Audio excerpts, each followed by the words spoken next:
হরে কৃষ্ণ, রাধে রাধে।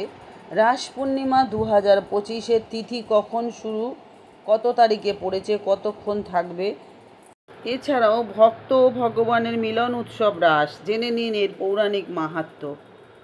আজকে এই ভিডিওর মাধ্যমে বিস্তারিত আলোচনা করব। বন্ধুরা, আপনারা সবাই ভালো আছেন আশা করি। ভগবান আপনাদের ভালো রাখুন, সুস্থ রাখুন। আমার চ্যানেলে নতুন হয়ে থাকলে অবশ্যই চ্যানেলটা সাবস্ক্রিপশন করে পাশে থেকে উৎসাহ দেবেন, লাইক ও কমেন্ট করবেন, আর অল বাটনে প্রেস করে রাখবেন, তাহলে আমি এই ধরনের ভিডিও দিলেই আপনারা তৎক্ষণাৎ পেয়ে যাবেন। কাল বাদ পরশু রাস, আর আপনারা তো দেখছেনই নভেম্বর মাস জুড়ে রয়েছে একাধিক উৎসব। তার মধ্যেই নভেম্বর মাসের পূর্ণিমা আলাদা একটা মাহাত্ম্যর অধিকারী। এই নভেম্বর মাসের পূর্ণিমাই রাস পূর্ণিমা বা কার্তিক পূর্ণিমা নামে পরিচিত। আমাদের বৈষ্ণব ধর্মে বিভিন্ন রীতি পালন করেই এই উদযাপিত হয় রাস উৎসব। আর শ্রী রাধা এবং শ্রীকৃষ্ণকে ঘিরে এই উৎসব পালিত হয়। রাস বলতে সাধারণত দুটো জিনিসকে বোঝায়। একটা হচ্ছে শ্রীকৃষ্ণের ব্রজলীলার অনুকরণে অনুষ্ঠিত ধর্মীয় উৎসব, যা রাস পূর্ণিমায় পালিত হয়। আর দ্বিতীয়ত একটি বিশেষ ধরনের নৃত্য, যেটা একাধিক নর্তকী এবং নর্তকের সমন্বয়ে সম্পাদিত হয়। রাস কথাটি রস থেকে এসেছে, যার অর্থ হচ্ছে আনন্দ বা দিব্য অনুভূতি, এবং এই উৎসবে প্রেম এবং ভক্তির আধ্যাত্মিক রূপকে ফুটিয়ে তোলা হয় এই রাস উৎসবের মাধ্যমে। রাস উৎসব হলো সনাতন ধর্মাবলম্বীদের একটি বাৎসরিক উৎসব, যা মূলত শ্রীকৃষ্ণের রাসলীলার অনুকরণে অনুষ্ঠিত হয়। এই উৎসব সাধারণত জীব আত্মার সাথে পরমাত্মার সাথে সংযোগ, দৈনন্দিন জীবনের সুখকে আধ্যাত্মিকতা রূপান্তর এবং কাম প্রবৃত্তিকে প্রেমাত্মক প্রকৃতিতে রূপান্তর করা হয়। রাস উৎসব প্রতি বছর কার্তিক মাসের পূর্ণিমা তিথিতেই উদযাপিত হয়, তাই এর নাম রাস উৎসব বা রাস পূর্ণিমা। রাস বলতে বোঝায় একটি বিশেষ বৃত্তাকার নৃত্য। দেখবেন আমরা সাধারণত রাস বলতে ওই রাধাকৃষ্ণের সাথে গোল গোল হয়ে ঘুরে যে নাচ করে নর্তকীরা বা তার সখীদের, অনেক সখী একসাথে নাচে, সেটাই হচ্ছে এই রাস। আর এই নৃত্যশৈলীটি শ্রীকৃষ্ণের হল্লিশ বা হল্লিবক নৃত্যের ওপর ভিত্তি করে তৈরি হয়েছে এই রাসলীলা। এবার দেখে নেব কখন পূর্ণিমা পড়েছে। পূর্ণিমা তিথি আরম্ভ হবে ইংরেজির 4 নভেম্বর, সেই মঙ্গলবার, অর্থাৎ আগামীকাল। কার্তিক মাসের 18 তারিখ পড়েছে বাংলা ক্যালেন্ডার অনুযায়ী। সেদিন রাত 10:38 শুরু হবে রাস পূর্ণিমা, মানে আগামীকাল।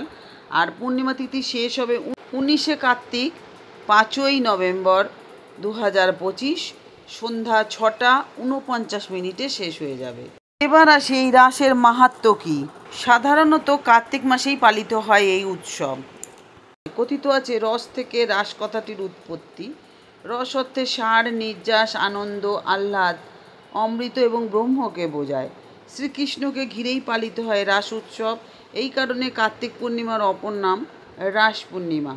বৈষ্ণবদের কাছে রাস কথাটির অর্থ অন্যভাবে বোঝায়। শ্রীকৃষ্ণ কার্তিক পূর্ণিমার রাতে বৃন্দাবনে যমুনার তীরে গোপিনীদের আহ্বান করেন এবং তাদের বিশ্বাস এবং ভক্তিতে তুষ্ট হয়ে সঙ্গদান করেছিলেন। তাই বৈষ্ণবদের কাছে রাস আসলে ভক্ত ও ভগবানের মিলন উৎসব। রাসের সঙ্গে নারী এবং পুরুষের হাত ধরাধরি করে গোল হয়ে নাচের বিষয়টি যুক্ত। একে বলা হয় হল্লিবক নৃত্য। রাস হচ্ছে একটি ধর্মীয় উৎসব। এটি মূলত শ্রীকৃষ্ণের ব্রজলীলার অনুকরণে অনুষ্ঠিত একটি বৈষ্ণবীয় ধর্মীয় উৎসব।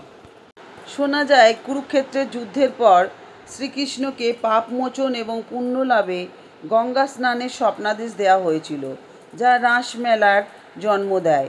অন্য একটি মত অনুসারে এটি দুর্গাপুজোর পর বৃন্দাবনের গোপীদের সঙ্গে শ্রীকৃষ্ণের লীলার স্মরণে এটি পালিত হয়। মণিপুরী আদিবাসীদের কাছে এটি সবথেকে বড় ধর্মীয় উৎসব এবং ঐতিহ্য। রাস নৃত্য তাদের এই উৎসবের একটি গুরুত্বপূর্ণ অংশ।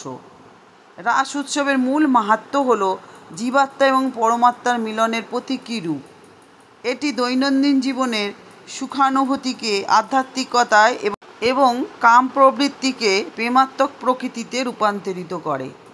এটি ভগবান শ্রীকৃষ্ণ এবং রাধা এবং গোপীদের একটি ঐশ্বরিক প্রেমের এক চমৎকার উদযাপন। কার্তিক মাসের পূর্ণিমা তিথিতে পালিত হয়, যা অত্যন্ত শুভ বলে বিবেচিত হয়। এই দিনটি এই দিনে গঙ্গা স্নান এবং যুগলমূত্রীর পুজো করা কিন্তু খুব শুভ বলে মনে করা হয়। এই উৎসবটি পশ্চিমবঙ্গ ছাড়াও আসাম, মণিপুর আরও বেশ কিছু জায়গায় পালিত হয়। বিভিন্ন প্রাচীন গ্রন্থে রাসের তাৎপর্য দেওয়া আছে। যেমন পদ্মপুরাণে শারদ রাস এবং বাসন্তী রাসের কথা উল্লেখ আছে। আর ব্রহ্মবৈবর্ত পুরাণে বাসন্তী রাস এবং শ্রীমদ্ ভগবত এবং বিষ্ণু পুরাণে শারদ রাসের বর্ণনাও আছে। বিষ্ণু পুরাণ মতে কৃষ্ণ রাস অনুষ্ঠান করেছিলেন গোপরমণীদের সাথে।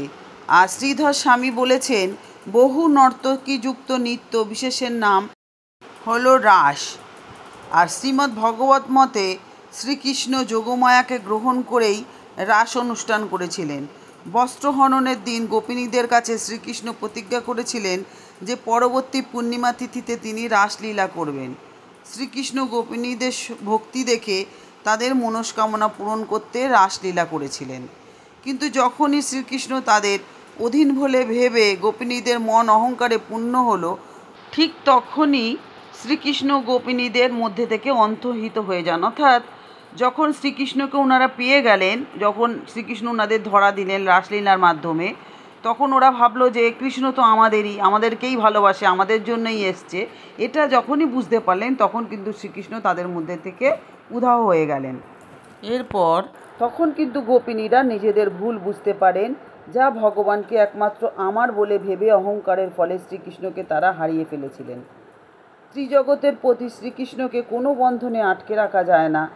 তখন গোপিনীবৃন্দ একাগ্র চিত্তে কৃষ্ণের স্তুতি করতে লাগলেন, অর্থাৎ নিজেদের ভুল বুঝতে পেরে ভগবানকে ডাকতে শুরু করলেন, স্তুতি গাইতে লাগলেন।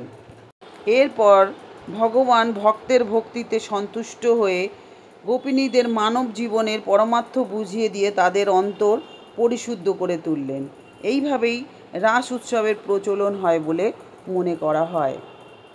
তাহলে আপনারা জানলেন যে রাসলীলার মাহাত্ম্য কী, কেন এই রাসলীলা আমরা পালন করি। এটিকে শাক্ত রাস বলে। এটাও সাধারণত কার্তিক পূর্ণিমায় হয়। আর বৈষ্ণব রাস এবং শাক্ত রাস মানেই হচ্ছে নদিয়া, মানে নদিয়াতেই বেশি রাস উৎসবটা পালন হয়। আর এই বৈষ্ণব রাস মানেই রাধা ও কৃষ্ণের ব্রজলীলা। তাহলে বন্ধুরা জানলেন আপনারা রাস উৎসব কী এবং কবে শুরু, কখন শেষ, সবটাই আমি বললাম। তো যদি ভিডিওটা ভালো লাগে তাহলে সকলের সাথে শেয়ার করে সকলকে জানার সুযোগ করে দেবেন। আর ভিডিও শেষে অবশ্যই কমেন্ট বক্সে জয় শ্রীকৃষ্ণ রাধে রাধে লিখে তারপরে যাবেন। তো বন্ধুরা এতক্ষণ আমার সাথে থাকার জন্য আপনাদেরকে অসংখ্য ধন্যবাদ। সবাই সুস্থ থাকুন, ভালো থাকুন, আনন্দে থাকুন। শ্রী গোবিন্দ আপনাদের মঙ্গল করুন, ভালো রাখুন। এই বলে আজকে ভিডিও শেষ করি। আবার দেখা হচ্ছে নতুন আর একটা ভিডিও নিয়ে। হরে কৃষ্ণ কৃষ্ণ কৃষ্ণ হরে হরে, হরে রাম রাম রাম হরে হরে, হরে কৃষ্ণ কৃষ্ণ কৃষ্ণ হরে হরে, হরে রাম রাম হরে হরে, হরে কৃষ্ণ কৃষ্ণ কৃষ্ণ হরে হরে, হরে রাম রাম রাম হরে হরে। জয় রাধে গোবিন্দ।